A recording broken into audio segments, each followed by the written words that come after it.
Call the cops on me. On a mission to be champs since they let me free. Prepare for combat, my adversaries crumble. Face it, I got a reputation for damage. Busters get ready to rumble. They lock me in a cell, have me trapped in a living hell. Though not guilty, I'm still in jail. Brother, I serve my time like a soldier. Maintain composure. My shadow boxing the fight to the death. Busting boulders. Every boxer with a pair of gloves. Best give up love. Here's a man from the makings of a thug. A lethal weapon, mind sharp. And in my heart, there's a wish to shake the world with the flurry of my black fist. Now once a high school dropout, now I'm the $1 million champ. Who's the next to get knocked out? What's going on, everybody? Another episode of Cheap Seats Box Show. Angelo here, my boy JP. JP, what's up, man? It's time to get it in. Yeah. Actually, this is the first time in a few weeks we're starting the show together. Is it not? I think it is. We're not going to get into that. You're right. Both times, huh? We mixed it up one time, and then the other time you came up. Hey, you can follow the show on Twitter, Cheap Seats Box, iTunes, rate, review. You guys will be the next unofficial sponsor. You guys have been slipping. There's another show that passed us up. So now we're down to 5. When you go on iTunes, it's a new show. So that it could fall, but who knows? They got a lot of goddamn reviews. CBS behind them. It's tough to. Well, they're going to get a lot of reviews. Exactly. It's going to be tough to pass them. But if you guys could give us a rate review, be next unofficial sponsor. But what it does really is it helps us stay visible, and that's what we really want. Email us cheapseatsboxing@gmail.com. Questions, comments, anything like that. We will always get back to you. Welcome to all the listeners. We're on every platform, fucking everywhere. And Zoom. Old school. Oldie but a goodie. This last weekend, knockouts. And in one fight, I said I was going to do a quick preview of it. Didn't do it. We'll just start there. Julius Indongo dominates Ricky Burns. And what I was going to say, and it wasn't a prediction as much as a question. The question in this fight was, what does Julius Indongo really have compared to what is really left of Ricky Burns? And I think we got the answer. Indongo has a little something, but Burns really didn't have much left. And this, I would say this is the end of Burns, but I'm sure he'll get another title shot pretty soon. Yep. You know, it's weird. Just from the first round itself, right? Kind of looked like Ricky Burns was like, damn, he's kind of better than I thought. And then, you know what? I'm gonna wait it out. I'm gonna let him. I'm gonna play with him. You know, I'm gonna come back. And then it's like, well, shit.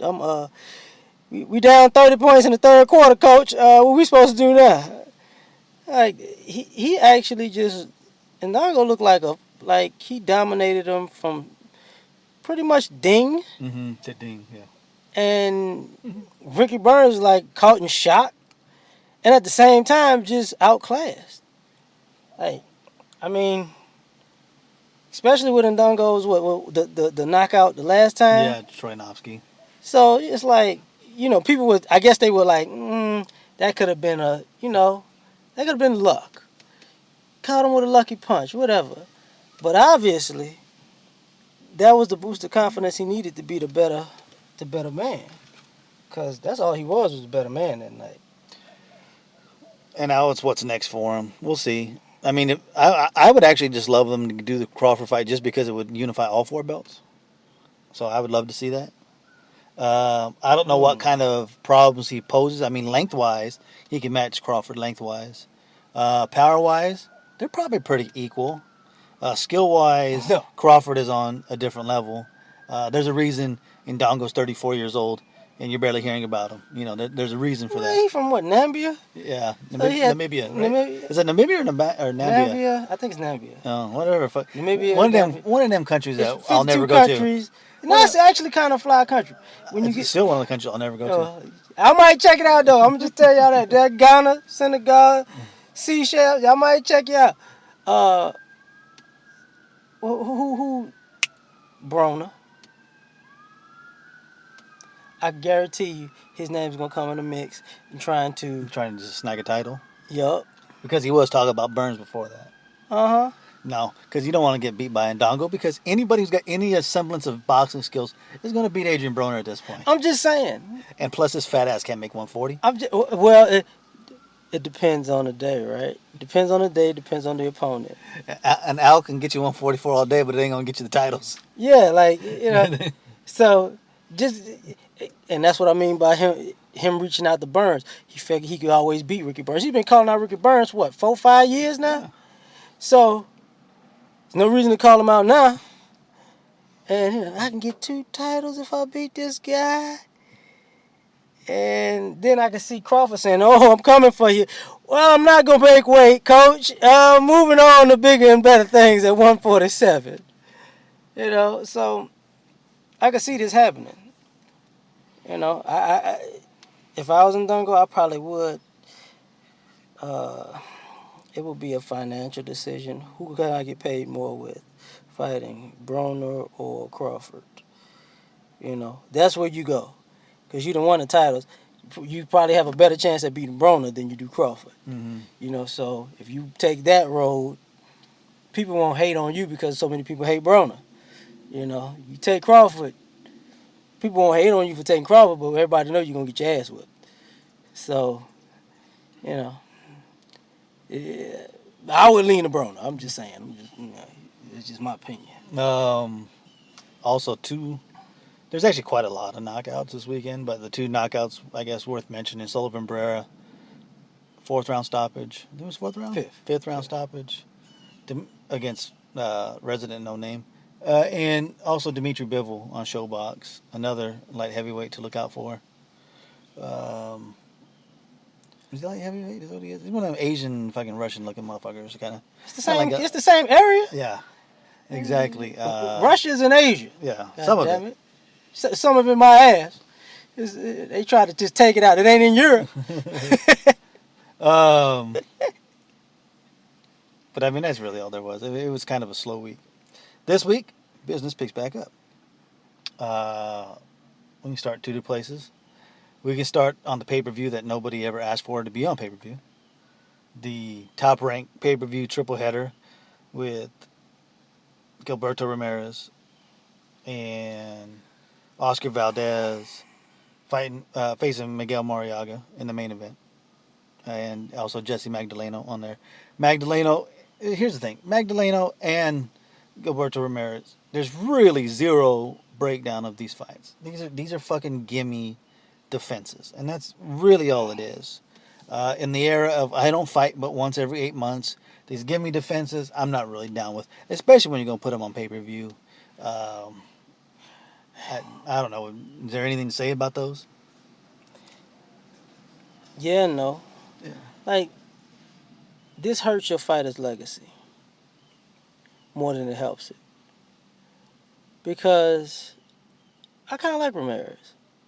I really do. But I don't think he's at a level to be a pay-per-view star yet. So, I mean, maybe y'all looking for some low numbers that'll actually pay higher than you thought. I don't know. But at the same time, nobody really sees the star power in this. Like, if this would have been on a Canelo undercard, it would make more sense, Like, if they would have been, the lead up fights towards the main event, I think people would be like, hell yeah, this is a hell of a night. But separately, yeah, and you could have waited a month. $54.99 on their own, running their own pay-per-view. I mean, honestly, if it did 10,000, I would be fucking shocked. There's no way. There's no way. They will sell more tickets at, I think it's at StubHub in LA. They will sell more tickets to that venue than they will online buys of this pay-per-view. Oh, there may be more than 10,000 people who actually see it online, but they damn sure ain't gonna be paying for it, and I damn sure ain't gonna be one of them. I mean, I always give pay-per-views at just a base at 50 to 75 because of restaurants. There's a lot of Hooters, Twin Peaks, and we got out here Chulas, and they got a lot of restaurants who like fights. So of course that's part of the weekend thing, but yeah, nationwide, I think it depends on the city you in. Cause I don't see this shit playing in, okay, it'll play here in Texas. I can see that. I can see it playing in California. If you say, yo, the fight's gonna be, we in Tennessee right now, we gonna watch this. That shit ain't gonna happen. You know, I don't see Illinois, New York, iffy. You know, I'm it's telling you, they'd be lucky to get 10,000. man. Yeah, we gonna find out. Yeah. The main event is the only fight on paper that looks to be competitive. Miguel Mariaga, who is most notably known for losing to Nicholas Walters when Walters missed weight, lost his title, never fought again at featherweight, taking on Oscar Valdez, one of the true up and coming could be stars on Top Rank. A guy that a lot of people are high on. Talent wise, work ethic wise. Honestly, he's probably one of the top 10 hardest working guys in boxing. I mean, that's what you always hear. The one thing that you'll always hear about him is the work ethic. First in the gym, last to leave. Every day.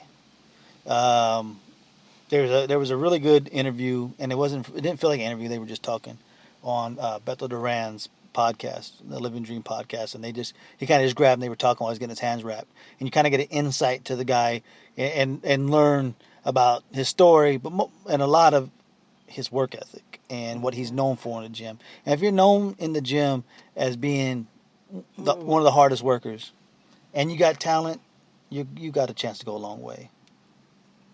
That's like and in this era, because you don't hear that often anymore in this era, that somebody really works, bust their ass on a regular basis. You hear all the other dumb shit.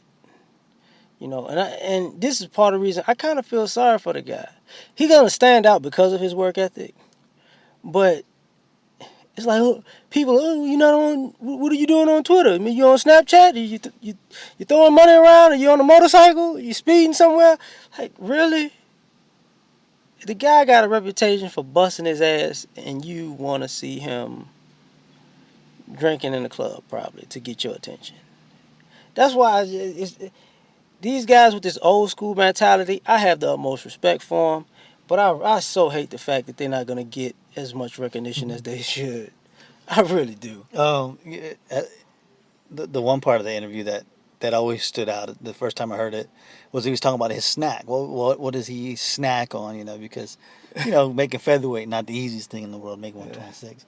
He said this is his snack, his go-to snack. I think it was like 3 almonds with honey on them. And it takes away the hunger pains, and it takes away the craving for sweets. I'm like, that's who you're dealing with. That's the kind of willpower that guy has. Enjoy yourself for now, bro. But I can guarantee you're going to be like Prince Nassim when it's over. You're like, fuck this, I'm eating everything. Well, but now you get my respect. And as far as this fight goes, it's his biggest test. Mariaga at least has been in there with a world-class fighter in Nicholas Walters. And they think it's going to be a stiff test. But I really don't think it. Like I said, on paper, it's his toughest test. But I think his class and his speed, his hand speed, his foot speed. I mean, I think it's good. Mariaga will have moments where he will catch him because, Valdez leaves himself open. But in the end, I think this is going to be where he stops him like in 9-10 range, or it's going to be a wide victory where he's winning 9 rounds at least. I'll take a late stoppage in round 10, but I think it's just really going to be once people finally get to watch it on YouTube the next day because they ain't watching it live. I think people are going to be talking about because you have something to compare it to what Nicholas Walters did to him to what Oscar Valdez did to him, and I think it's going to open more eyes than already has been opened. I think the favorite's going to win these fights, but for this odd reason. Because recently, some of Oscar's best fighters lost. So they're going to be cognizant. Once they get their lead, you're not catching me with that bullshit, So I think looking at what happened in the last couple of months, like, if I'm winning, I'm going to win. If I don't have to take that extra risk to win, I'm not going to take it. And, Valdez, he has the skill to do that, really. Because of his foot speed more, per se, in the fight. Ramirez, I don't think nobody gonna fuck with him anyways. I think, do I really want to get in here with him right now? Not really. So I think they're both gonna be impressive, though. I just think this is gonna be one of those overlooked cards because they put it on pay-per-view. Yeah. I mean, it's really going to be seen by nobody. And the only people who are going to go search for it are really your more diehard fans. Yeah. So it's really going to be seen by the bare minimum of people. You're not expanding their fan base viewing-wise. You may be expanding their fan base in person, because they Valdez puts on a great show in L.A., then they get expand his fan base there. But it kind of is what it is. I mean, there's not much there. Showtime, and you're going to notice almost every PBC card now is going to be on Showtime. And the FS1 cards, and then Bounce, it is what it is. They're not even PBC anymore. I guess it'd be Showtime Championship Boxing. Andre Berto, Sean Porter. Another fight that looks to be good on paper. Tell me what you think, man. I think it's going to be a dope fight. Just because there's no quitting the two fighters. There's no quitting. There's a lot of flaws in both of their games, but they're both great fighters. And if somebody gets knocked down, they're going to get their ass up and fight. Of course, when you talk about Sean Porter, he's going to be smothering the shit out of you. But and himself. Yeah, yeah. But in this particular fight, Berto, his best punch is that uppercut that he rarely uses anymore. But because of his his stocky stature, he can really get off in that close quarter. So they both can land. Like Porter, he can land when he's really timing himself properly, but that's the problem with him smothering himself. Sometimes he doesn't time himself properly. The best timing we saw was when he fought Paulie. After that, it just was off. But he's tough as shit, And Berto, I just think Berto's a dope fighter, And yes, he loses rounds. The last it's gonna come. You know what? I'm gonna let you get to that part. But I think they're gonna fight. I think it's gonna be an exciting fight. Well, I can't wait to see it. Here's the bitch of the fight. It's a WBC eliminator. All right. As we know, Andre Berto has won one fight in like a year and a half, like 2 years almost. And in that fight, he won one round. That was the round he knocked out Victor Ortiz in. So that means he's won one of his last 16 rounds. And it's a WBC eliminator. Sean Porter has not won a fight in the last 22 months. Because he's only fought one time in the last 22 months. And somehow it's a WBC eliminator. It's funny how that works. They got screwed by the game. Yeah. They got screwed all right. At least one guy did. The other guy has gotten paid very handsomely for being mediocre at best. Like I said, on paper, it's a good fight. You hear those names, you're like, you know what? They're going to be for some good action. I say no. Two reasons. Two reasons why. One, Andre Berto does not start fast anymore. How do you know? He lost the first 3 rounds to Victor Ortiz. He lost every round to Floyd. He lost the first 4 or 5 rounds to Josito Lopez. He doesn't start fast. He's not a fast starter anymore. So I don't like your facts right now. So we know Porter's going to jump on him. And Porter's biggest flaw is, everybody says it, he smothers his work. That's going to be his biggest attribute this fight. Because the one thing that you can easily do to Berto is bully him. And if that's one thing that Porter is great at, is bullying somebody, pushing somebody around. I just don't see this being a competitive fight. I honestly, if it goes the distance, Porter's probably going to win 8 to 9 rounds. It's going to be easy, comfortable win. There may be a spot there at about between like 4 and 7, where Berto has flashes and does something. And I think that would be the end of his turnaround, because then Porter will just go back to bullying, and you're going to get it's going to be a cycle. If he never stops bullying, Berto's going to win 1 to 2 rounds. That's just how I see it from afar. Because when you look, just hearing it, it sounds, that's a pretty good fight. At least it's fun, if nothing else. But when you heard Ortiz and Berto, that's a fucking fun fight, because one of these motherfuckers is going to get knocked out. They both got knocked down, and one got knocked out. You know what? That's a logical argument. But I'm being petty. Berto's gonna knock him out now. He might win 2 rounds, but it's not like round knockout. I'm just being petty. It's the one thing that he can do is take a punch. He ain't gonna hit him harder than Thurman hit him. He's not gonna hit him harder than Brooke hit him. He's probably not even gonna hit him harder than Broner hit him. So he could knock him down. There's one thing, because his footwork is so terrible that he's out of position a lot of times, and you can knock him off balance. Yeah, he could get a knockdown that way. But most likely, Porter's going to get a knockdown early, because that's what people do. They knock down Berto early, and they establish dominance on him. I think it's just going to be...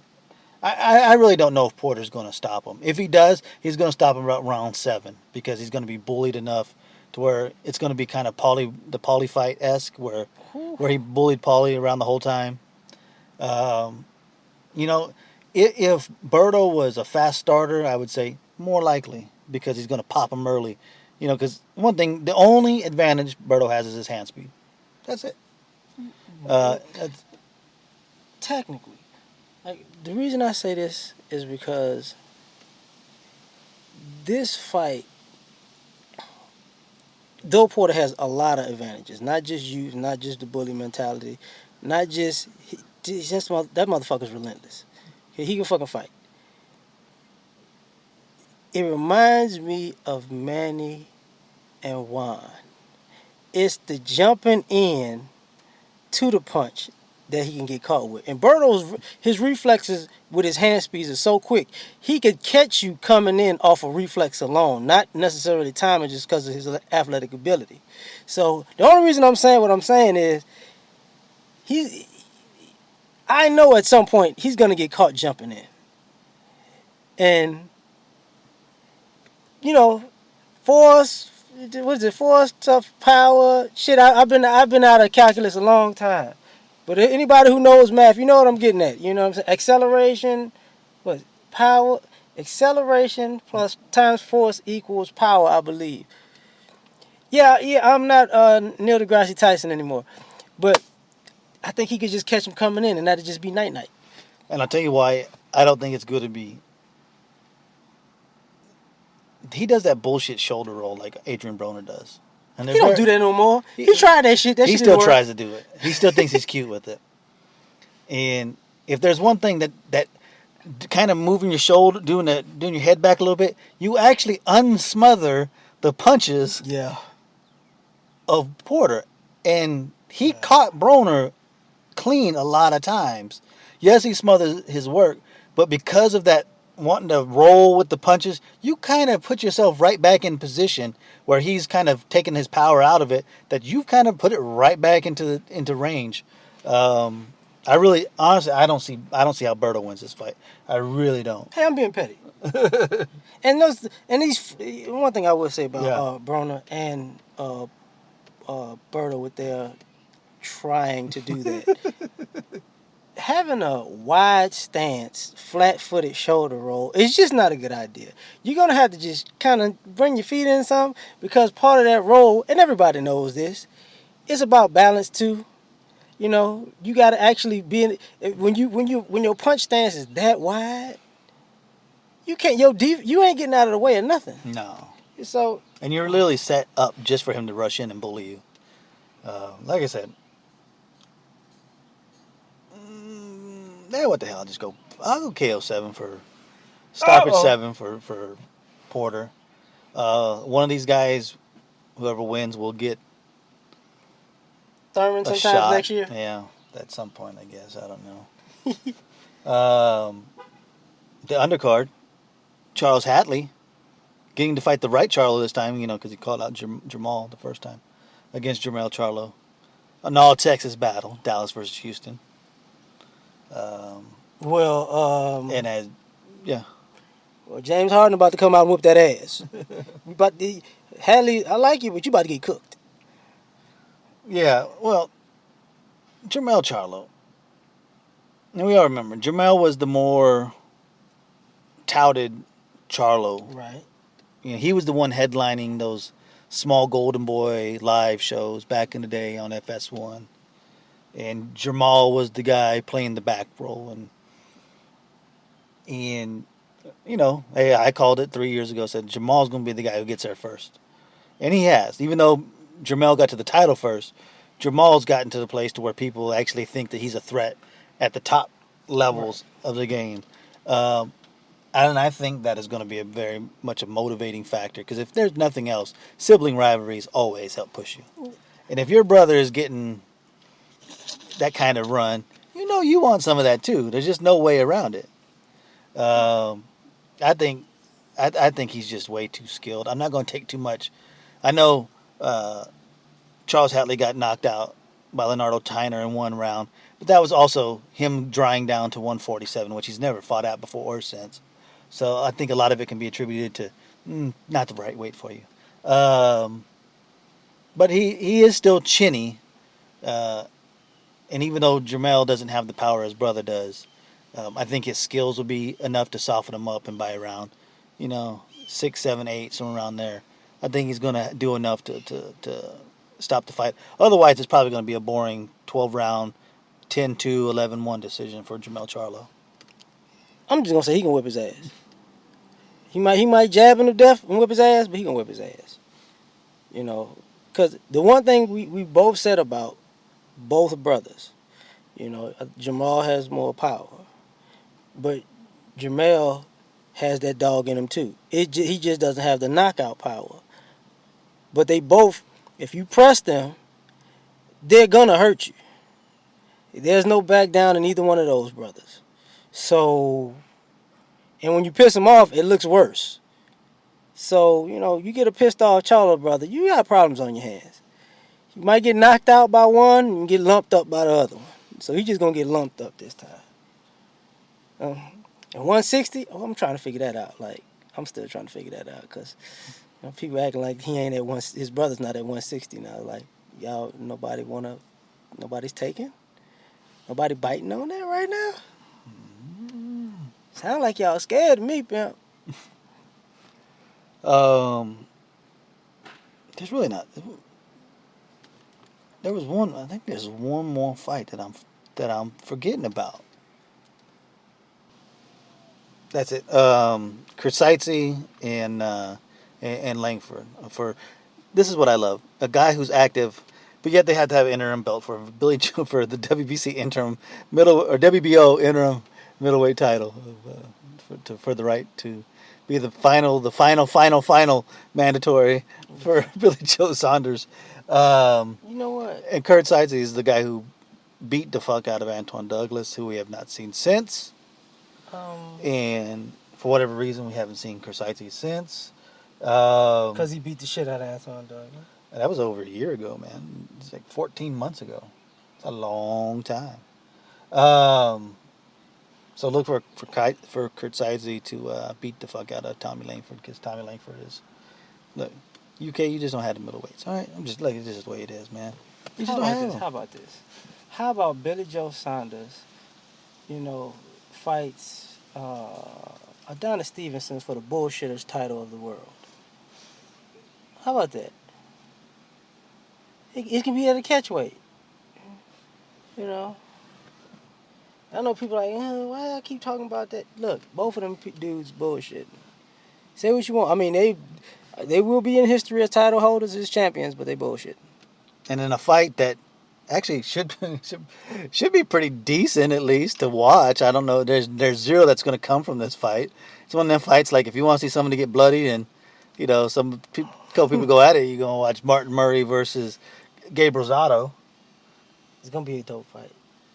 I take it all the way to the Bay to San Quinn. Well, we got a phone call in there. Sorry about that, guys. And then we started doing old hip hop rhymes. I was showing my skills.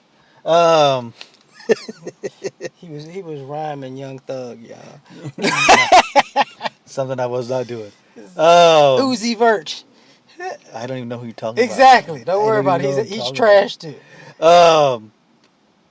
If they didn't come out with an album sometime in the mid '90s or before, then I don't know who you're talking about.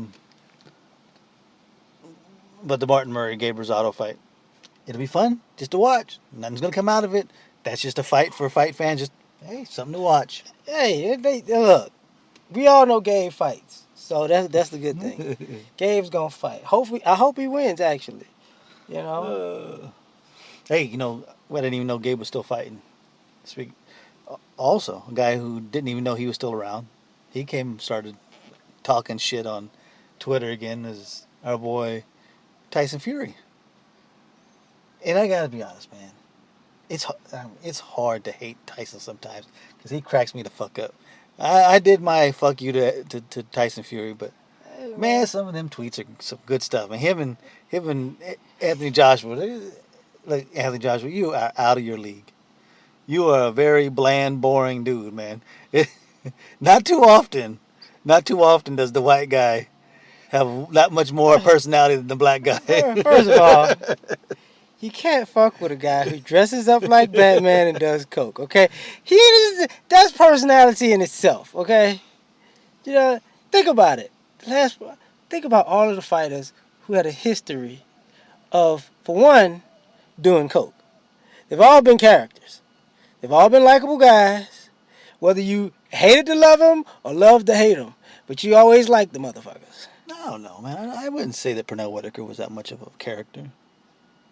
Yeah, right. Sweet Pea was funny as shit. Aaron Pryor. Maybe, yeah. Lex Arguello. Not really. There wasn't that much personality.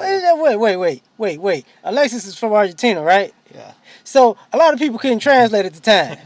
But, come on now. Sugar Ray. Character. Oscar. Character. Mike Tyson. Character. Cocaine. Characters. Cocaine's a hell of a drug, okay? Rest in peace, Charlie Murphy. Charlie Murphy! Yes. I think I said that last week. Yeah, we can say it again. Yeah. But I tell you what, I think he is right though. Tyson Fury, if he just come back out of retirement, you're gonna be favored to beat everybody you face though. Still, I don't care if you come in looking like the Big Show. Here's the thing, and this is very true about Tyson Fury. His mouth alone makes him a champion. But I'm not concerned about his boxing ability because he does everything wrong and he doesn't give a shit. But I can't wait till he retires because I know he's going to be a commentator. Oh, when that day comes, I'm tuned in like a mother. I'm going to be all in. Tyson Fury is commentating this fight? Yes, I need to. Was it Sky Sports? Mm-hmm. With BBC? No, he ain't gonna be on Sky Sports, but shit, Box Nation, wherever he needs to be. Tyson Fury needs a job. If Charles Barkley can have a job, Tyson Fury can have a job. I can't wait to see this guy. You got knocked out by who? Who you telling me you got schooled by? Oh, I don't even. I don't even. You got beat up by an amateur. Like, damn, bro, what the heck? Say, man, you gotta trust the cokehead's word on the street. They're in them streets. Like, so well, you gotta take it into consideration. You can't fully trust it, but you gotta take it into consideration because you don't know if he was high or sober at the time. You know what else I forgot on the Top Rank pay-per-view was the debut of Shakur Stevenson. Forgot about that. Oh shit, man, that little young dude could fight. And we'll see. We'll see if it translates. Yeah. It's not like he's gonna be in for a title anytime in the next 3 to 4 years. So. It depends. I mean, too young, too inexperienced. He's gonna go the road of most amateurs, not the new version, most amateurs. You gotta get 20 fights in, Yeah. somewhere thereabouts. And that's what I mean by, because he's so young, he doesn't have to. The money isn't. He knows he's not gonna make the money, so he might wind up doing like remember with Joshua, he fought like every other week and shit. Mm-hmm. He might actually be able to pull that off. Especially these younger fighters, they can do that actually because, these promoters ain't paying nobody no. So what, $5,000? I do that shit. You act like I was working at Chili's last week. $5,000 for another kicking ass. Yes, I can do that. So it's gonna be interesting. I really want to see his career progression. Yeah, I definitely know the Joshua fight and Klitschko live on Showtime. The replay will be on HBO since Joshua's the champion. He's a Showtime fighter. They got the live. Klitschko's the challenger. He gets the tape delay. So here's the thing. We should have said this earlier. Mm-hmm. That's probably going to be the most boring face-off ever. Oh, it's already online, and I heard it was boring as can be. But they should have had Tyson Fury as Max Kellerman. No, what they should have did was they should have went all WWE and just make Tyson Fury the special guest referee.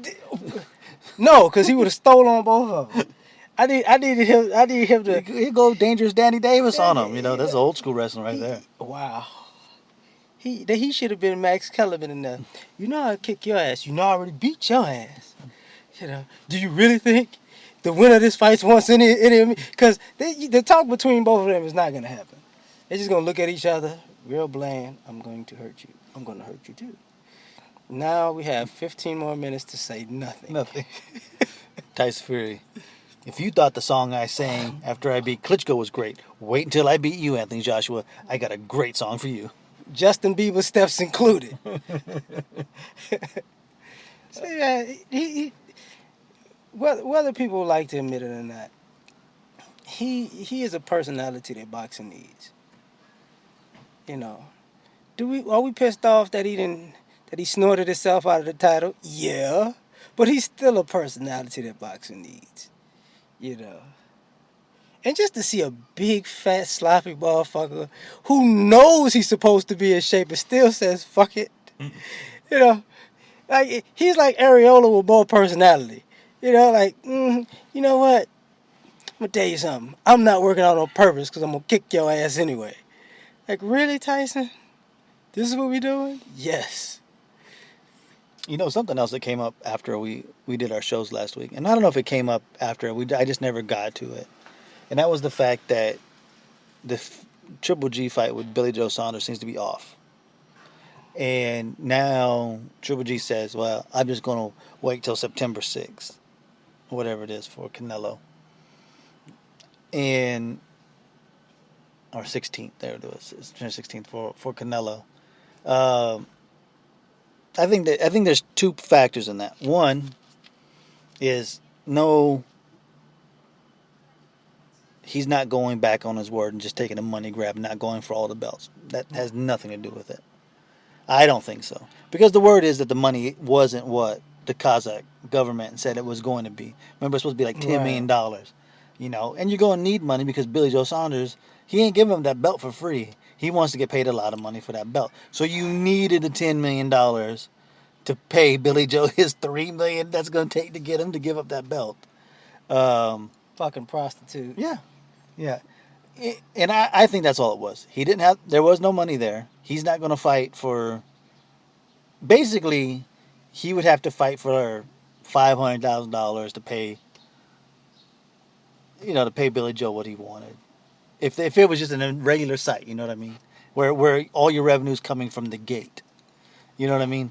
So that's not going to happen. So no, in that way he didn't sell out. No, it isn't just about the money like it is. He really does want all the belts.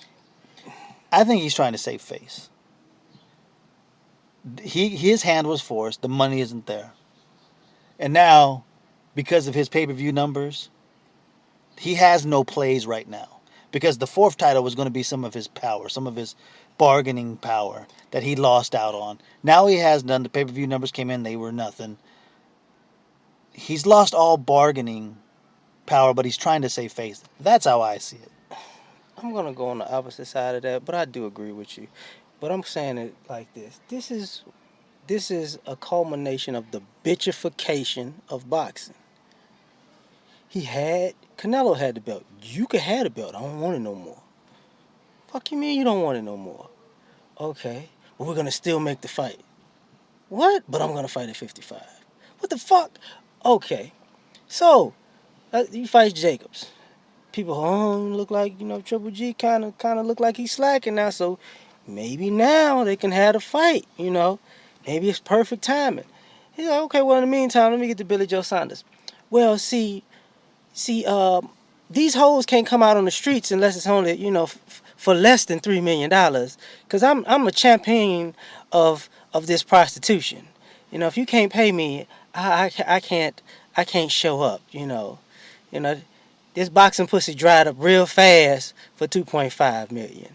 And I was like, Triple G, you can't. It don't really matter what you do now because you just got to accept the fact you're dealing with America and a Western mindset of doing sucker shit, and everybody like Canelo's a star. He can get away with it. He'll still be the A side in a fight where he gave up the title a year prior. That's just some bullshit in itself. Billy Joe Saunders, I need you to pay me because I know I'm going to get my ass whipped. I'm not even going to say, well, shit, I can go there. And actually, if I get a couple of good licks in, I might wind up being the undisputed champion of the world. Do you know how much shit I could talk on Twitter like that? Even he has the common sense to know I ain't going to win. So I'm going to act like a hoe. So, just like you said, Triple G has to do stuff to save face because the people that he's dealing with in his division, they come with thongs. I mean, I know what I'm about to say sounds fucked up. But the guys in his division dress like Oscar De La Hoya when he gets high. It's just fucked up. And this is the boxing that we hate. When you can't even be man enough, you can box on Twitter as a champion and can't box in the ring. You can be the A side of a pay-per-view fight where you gave up the title to for your leverage. And you wonder why us as fans, we're having shitty fights because these fighters are doing some of the whole shit is increasing. Like, don't be surprised if a motherfucker pull a hamstring on the walk into a fight and cancel the fight. They made their way in. They jumped around. I pulled the hamstring. This is off, baby. This is off. I just can't take it. What happened? Security stepped on my toe and I couldn't move around. With Tim Bradley, I wasn't wearing socks. Yeah, I wasn't wearing socks. That's one of the better excuses. Man, I don't like this shit, man. I'm gonna take it back to was that belly? I don't like that shit. I don't like that shit at all.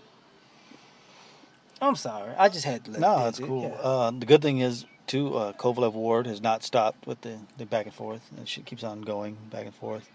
That is going, like I said, I can't wait for it to be over. I really can't. This is just old. It's like, all right. I don't care, man. I really just don't care. I really just hope that Kovalev doesn't burn himself out on anger before he gets to the arena. Because usually, if you notice, and people don't even pay attention to this, the skullduggery tactics. Sometimes fighters beat other fighters by sheer fear before they got in the ring. And other times, a la Floyd, he was such an asshole to you. You got so angry, you burned yourself out during training and the press promo. I'm going to kill him. I swear to God, I'm going to make him suffer. You get in the ring, God damn, I'm tired. What the hell going on with me? Because you spent the last 3 months, throwing a shit fit every time his name came. You know what's funny is the title of this fight, the little mantra of the fight is no excuses. Yet they both keep on making excuses. Well, why they didn't win better. Because they both think they won, right? Kovalev, I trained too hard. They're like, why are they saying they making that excuse? And then Ward's side, we didn't even do road work because his knee was so bad. Well, so now you making excuses. Everybody's making excuses before the fight starts. I'm going to retire. He's drinking too much. Stop. You know Stop what? with the petty bullshit. You're right. So this is what we suggest. There should be have all the promo stuff on the corners of the ring. And then the mat says no motherfucking excuses. So if you look, and the ceiling says no motherfucking excuses. And they have the crowd that puts, you know how they used to put up the sides of football? Everybody gets no motherfucking excuses in a row. You put it up every round. No motherfucking excuses. So after this fight's over, the world can say, we don't want to hear shit from nobody. Trust me, there will be excuses. That's the one thing we know. At the end of this fight, there will be excuses. No matter who wins, and no matter what way they win, there will be excuses. My back is broken. Spinal. We're going to cut it off there. It's going to be a little bit shorter episode. Programming notes next week into the next 2 weeks. What I want to do, and we'll see if this all works out, as kids are doing calisthenics around the corner from us. We will do our show next week, previewing together, previewing Joshua Klitschko. What I want to do is on Saturday, I want to do a quick recap. If I can get a hold of that Joshua Klitschko fight right away, I want to put an Insta show out. 30 minutes talking about that fight, reviewing that fight. On Saturday. On Sunday, we'll see what happens. I'm supposed to be on another show not this Saturday, come up that Saturday, that following Saturday, which is the 30th of April. So yeah. So then, like 3 days later, so we'll have a show like on Wednesday, a show on next week, and then a show for that following Saturday. Hopefully, I'm on a show on Sunday. Monday, JP will give you his Klitschko. Because I'm on vacation, we'll give you, and this is why it's all working out like this. Hey. Klitschko, Joshua, plus the preview of what's happening the week after that, which I can't remember offhand which fights are after that. After the Klitschko fight or the week after? Oh, that's what it is. You're going to be given the Klitschko fight, your Klitschko fight. No, and then the day after on Tuesday will be our Canelo Chavez preview show, which we will pre-record. Dun, dun. But don't tell anybody. It's a secret. We'll pre-record that because I'll be on vacation. No problem. It's not like you couldn't have previewed this show 6 months ago. It's really not like that, right? Yeah, pretty much. So basically, you will get a show on next Wednesday, Saturday, hopefully Sunday, Monday, and Tuesday. It'll be 5 shows in about 8 days. You'll be sick of us by then. And show us some love like you hate us. Exactly. Look, see what we're doing for you guys? Giving you entertainment. Give us a rate and review on iTunes. It helps us out, become more visible. But that's going to be the programming for the next couple weeks. So you can follow the show on Twitter, Juicy's Box. I already told you about the iTunes. Help us out, people. You guys have been lazy. I know there's more than fucking 29 listeners every month. I know that. Even though I don't keep full track of the show stats like I used to. 32. 32, buddy. There's 32. So there's 3 of you guys who haven't fucking... In general, there's between slow weeks like this, there'll probably not be that many. 6,000 to 8,000 on busy weeks. It gets up to in the neighborhood of 15,000 in a week. That's what we've done in the past. This is what happens through iTunes and Stitcher and all that. So I know there's a few of you guys out there who haven't done it. Help us out. like my homeboy said, get the likes up. Y'all just stingy. Shit. A like, a rate and review is free, goddamn. Exactly. Help us out. Email us, cheapseatsboxing@gmail.com. Questions, comments, anything like that. JP, anything else, man? Man, this is where the fighters fighting the fans commentate. And we do it just like you from the cheap seats. We ain't buying no tickets, goddammit. Peace.